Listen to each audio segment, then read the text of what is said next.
أعوذ بالله من الشيطان الرجيم.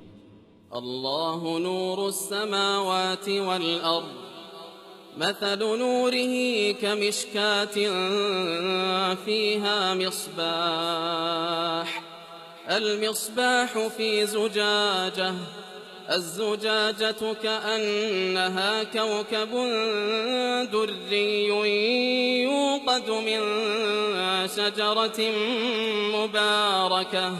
يوقد من شجرة مباركة زيتونة لا شرقية ولا غربية، يكاد زيتها يضيء ولو لم تمسسه نار،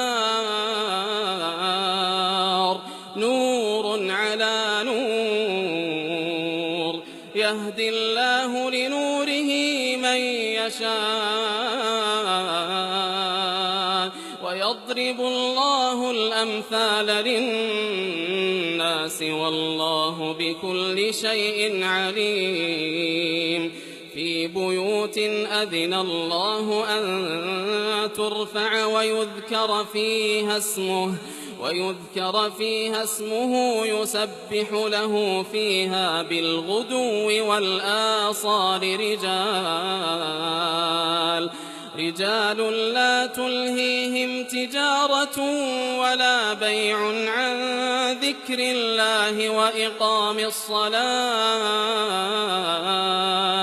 وإقام الصلاة وإيتاء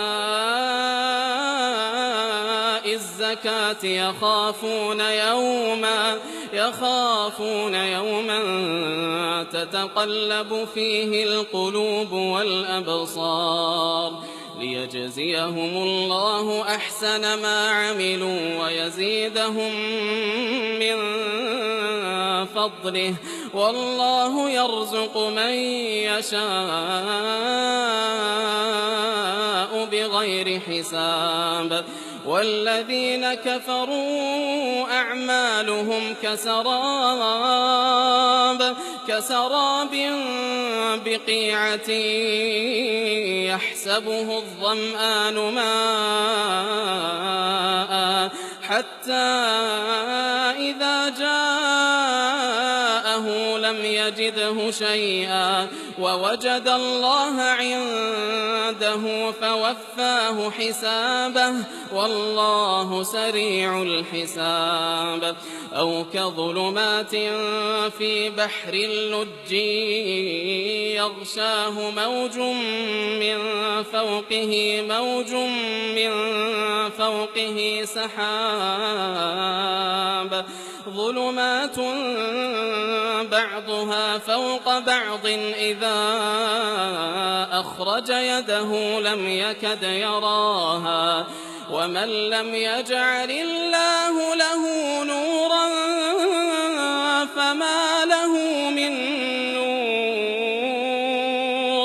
ألم تر أن الله يسبح له من في السماوات والأرض والطير صافات،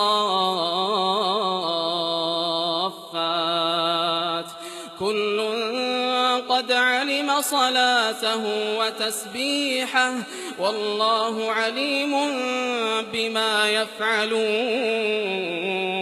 ولله ملك السماوات والأرض وإلى الله المصير.